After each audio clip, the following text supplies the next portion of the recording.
Welcome to the Fresh Heart Project. I'm Zareen, a consultant cardiologist and your host. Today, we're delighted to welcome Mohsen Mirza. Mohsen retired 4 years ago after working as a high-level IT manager in charge of global teams within the energy industry. In April 2019, while enjoying some gardening, Mohsen had a heart attack. Mohsen was found to have severe narrowings in 3 of the main blood vessels that supply the muscle of the heart, and this required a coronary artery bypass operation. After recovering from the operation, he became an active member of the charity Action for Happiness. He leads courses on this very topic. Mohsen is now passionate about creating happy and supportive communities and harnessing the power of lifestyle changes to prevent and reverse chronic illnesses. If you or any family member is going through a similar journey, this is the episode for you. Mohsen, it's an absolute pleasure to welcome you onto the show. Thank you for joining us today. Thank you, Zareen. It's a pleasure to be here, and really looking forward to the discussion today. As you said, I'm really passionate about promoting lifestyle medicine, supportive communities, happiness, and I'm also working on climate change. Amazing. Well, we'll definitely get on to all that. But let's start by taking you back to your working years. Now, you worked for many years as a high-level IT manager. What was that like? So for 25 odd years, I worked in large organizations, managing an IT team, and we were supporting and introducing systems globally. So at one stage, I had a team distributed between London, Houston, and Singapore. It was exciting. I had a very good environment to work with, excellent colleagues.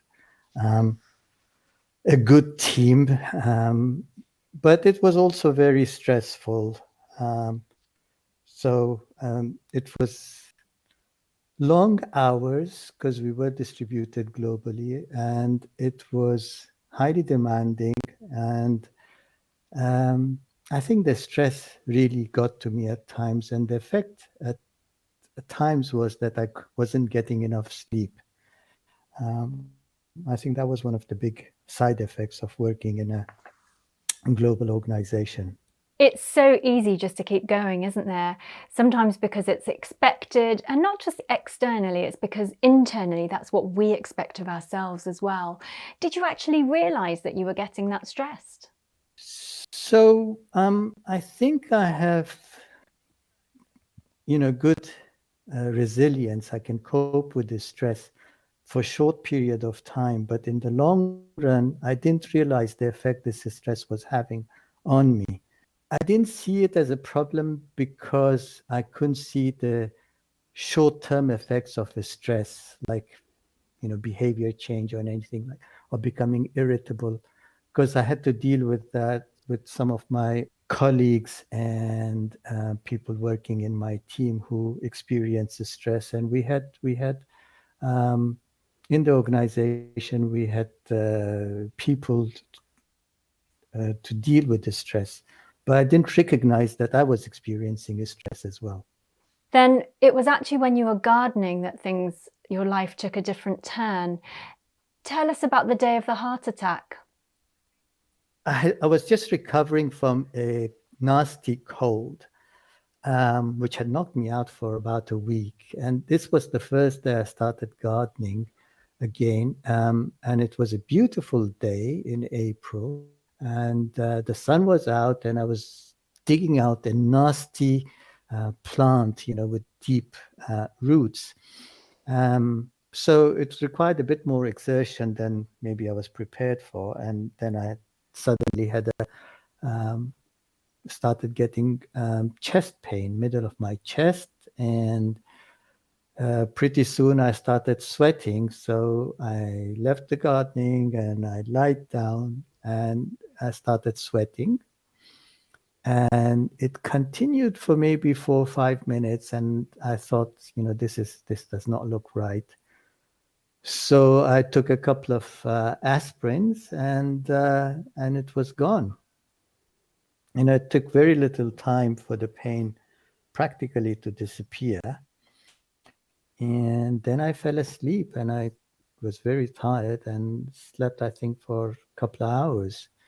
So more than anything else, after that, I felt a bit, you know, worn out and apprehensive about what was happening because I think I realized it was a heart attack. So it was an exciting event. Mohsen then went to his GP the following day. He had a variety of investigations, including blood tests, ECGs, which are tracings of the heart, and heart scans. The chest pain that Mohsen had was in fact a heart attack. Now, if you have similar symptoms of chest pain, please do not wait to seek help. Call for help immediately. Mohsen underwent a coronary angiogram. This is a test which examines the main blood vessels of the heart, and he was found to have severe narrowings in 3 of the main blood vessels. He needed a coronary artery bypass operation. This operation involves using blood vessels from the leg, the arm, or the chest to bypass the narrowings. Mohsen tells us how he felt when he discovered he needed this operation. But that was a shock. I mean, I thought I would have, blocked arteries and all that, but I didn't think that the extent of blockage was so severe. Till my heart attack, I never had any chest pain. I was completely normal. I was playing tennis regularly and going to the gym almost every day, and I would raise my heart rate to about 120 to 130, and I would continue exercising for 10, 15 minutes on elliptical. And I was doing that before the heart attack quite regularly. So it was a big shock. So, after the surgery, what was the recovery like? Well, it was painful. It was painful in a sense that, I couldn't move, I couldn't coughing. Coughing was one of the worst things. But the interesting thing was that it was not as bad as I had expected.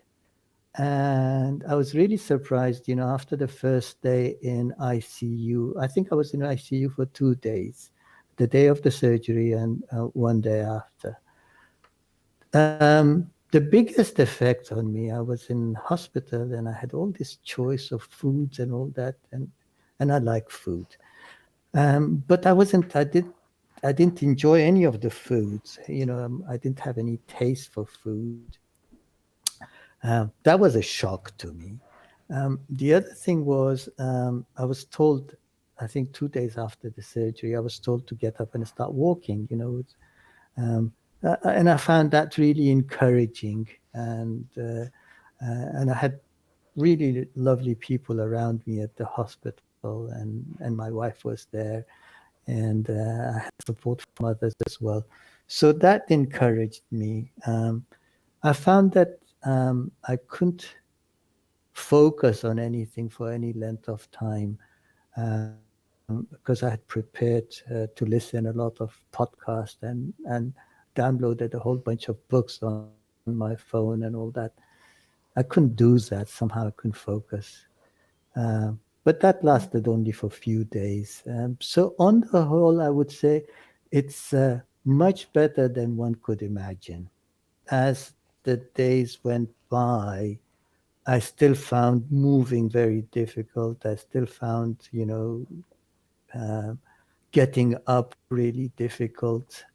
Emotional side of it, I think I was in quite a good place. I felt that, I had made all the right decisions. My wife was really supportive, and my friends were very supportive. So emotionally, I felt quite all right. It's the physical bit that I had difficulty with. I'm not a very patient person in terms of waiting for gradual recovery. So I felt a bit exasperated that I couldn't get up and do things. Did you go to cardiac rehabilitation? Yes, I did, and I found it really, really useful, especially meeting people there who were in similar position to myself. And the fact that, you have to start exerting yourself, the rehabilitation, there was something like 20 exercises, and they only give you a break once in between. At least that's the process that I had.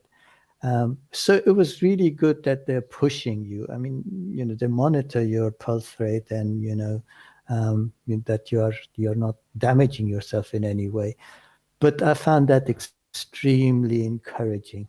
That I can start doing things, and pretty soon it's once the wounds and healed, maybe 6 months, I think I was told, after that I could start going back to some form of normal physical activity. That moves me on to my next point, and that is about Action for Happiness. Now, you got involved in Action for Happiness, and I've done a little bit of research on them, and I was amazed. They've got a course that you got involved in, the 10 Keys to a Happier Life, and this course has actually been studied by academics at Oxford University, at the London School of Economics. They've done a randomized controlled trial, which is a very rigorous trial, and found that it boosts well-being. And even for people who are quite skeptical, they go and it helps. And in an interview, you said that on a 10-point scale, your happiness went from 5 to 8 or even 9 with this course, where even 1 point gives you more happiness than finding a partner or finding a new job, and yours went up by 3 or 4. Tell us about the impact of this course on your life.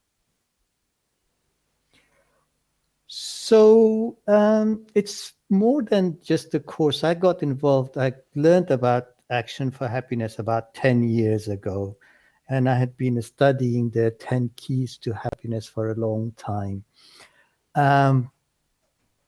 So I co-led the course 3 years ago, or 2 or 3 years ago. So the way the courses are organized is that you have to get agreement from Action for Happiness that you're happy to lead the course, and they interview you for your suitability, and you need to find a partner, a co-leader for the course. So the whole process is quite involved, and then they advertise it for you, and you advertise it wherever you can. So I did that locally, and we ended up with something like I think 15 people or 16 people registering for the course. It's an 8-week course, and each session lasts about 2 hours. It, and I've been involved in, people who have led those courses or attended those courses ever since, because we've got a local group, Action for Happiness group, and we meet once a month. One of the things I think it had bigger impact on me as compared to other people is that I've been used to setting goals and following goals, because I used to do that for my team at work. I've done that for, I don't know, 20 odd years. And a long time ago, I adopted this goal setting for myself. And I do them every year, and I follow them every year. And big part of my, setting goals were based on 10 keys of happiness. So I think just having the knowledge is useful. It's important. It's interesting. But where you see the real benefits if you actually implement that knowledge in your life. So that's what I had done, and I had some additional goals as well. So, like, I was involved in community. I had good social connections. That's an important part of being happy. I was helping out other people. I was involved in voluntary activities. I was exercising regularly. So all the 10 keys that Action for Happiness recommended, I started putting them as part of my daily routine. And I did quite a lot of research on how can you implement changes in your lifestyle. And changes are difficult. 50% of the things that we do are based on habits. Um, what we eat, the clothes we wear, the routes that we follow to from A to B. So our brains tries to minimize the amount of effort in doing things. So that's why they say 40 to 50% of the things that we do, they have been streamlined and they become habits. So what you have to do to change your lifestyle based on what Action for Happiness or positive psychology or lifestyle medicine is saying, you have to change a lot of those habits. So basically, that's what I tried to do. And there is an approach called tiny habits. I adopted that as part of my daily routine. So that's why I feel that Action for Happiness or the keys to happiness had bigger impact on my life than maybe some other people. That's very powerful. And you mentioned your wife was very supportive earlier. How key was she into helping implement the changes and maybe sort of redirect some of the habits after your operation?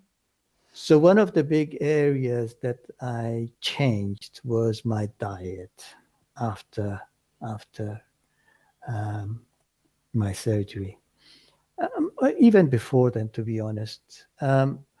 So I adopted a plant-based diet, and my wife is again, we have the same diet. And it would have been really difficult if I was trying to do it on my own, but because my wife was keen about it as well, it became that much easier. Um, Also, like building a supportive community is extremely important. So 3 years ago, when we moved here, we started basically trying to build a community around us and connecting with our neighbors. So I basically started on knocking people's doors, and my wife helped me with that. We're planning to meet on Sunday in 3 weeks' time.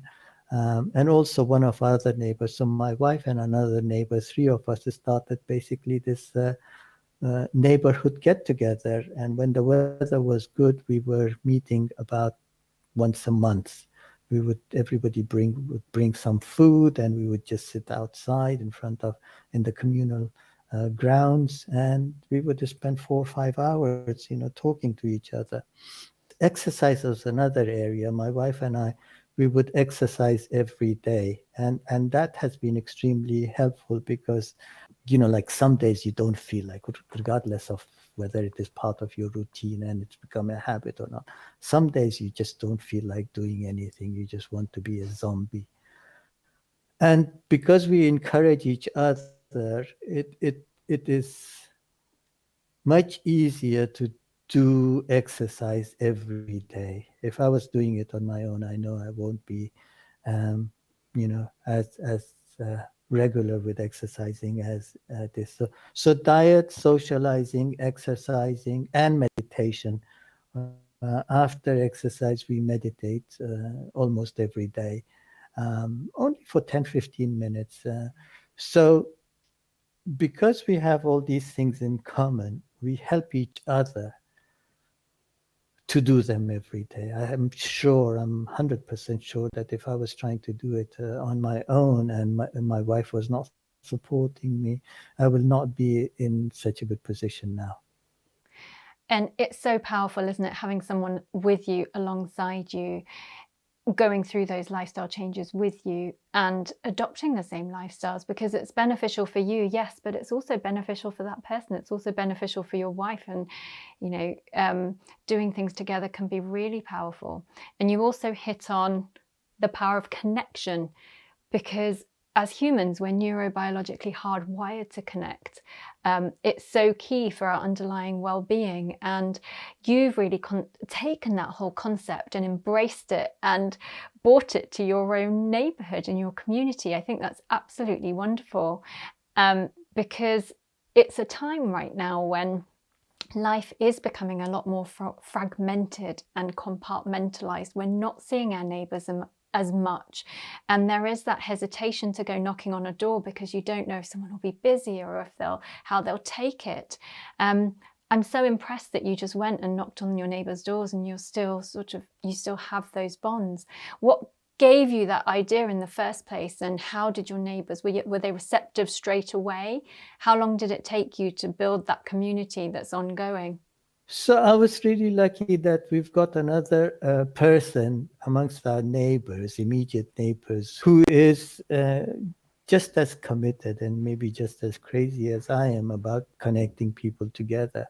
So between him and I, we started a WhatsApp group as well. So initially it was just getting people together, and he was really helpful in getting that going. And then he was really helpful with the WhatsApp group. But I would say it took at least 3 or 4 get-togethers where we had to really push people before it became as second nature to talk to each other. So compared to before, we had people in our neighborhood who had lived in this area for 30 odd years, but they just saw each other and might say hello and sometimes just avoid, because if you don't know the person, you don't know what to say to them. Even if you see them, bump into them outside, you want to avoid awkward interaction. But after we started these get-togethers, we've turned the neighbors into friends. Really, I think that's the transformation that has become really apparent now.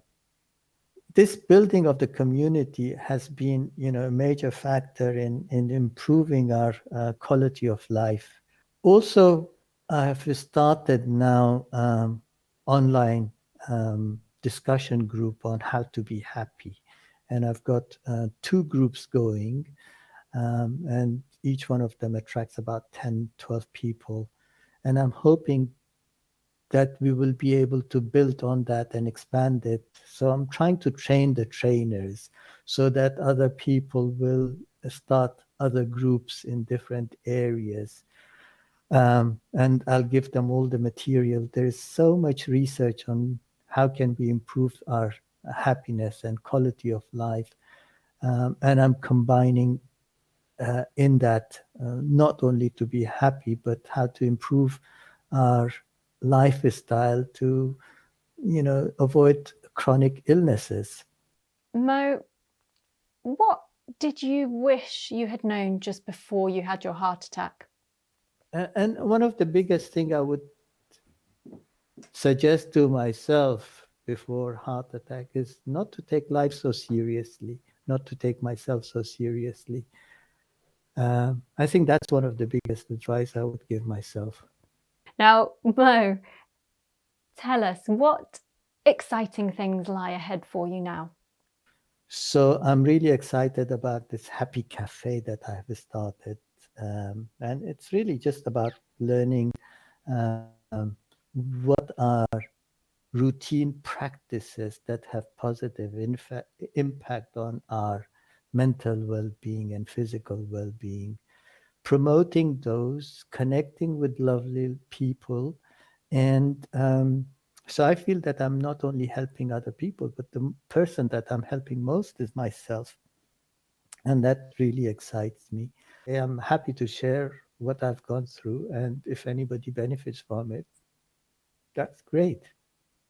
Brilliant. Thank you so much. Thank you for joining us today.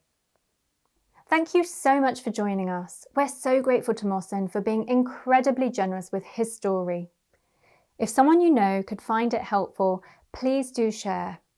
You can check out all the other episodes on our website, freshheartproject.com. We would be so grateful if you could comment, subscribe, and give this a 5-star rating. This helps us get the Fresh Heart message to more people. The content of this episode is not a substitute for medical advice from your healthcare professional.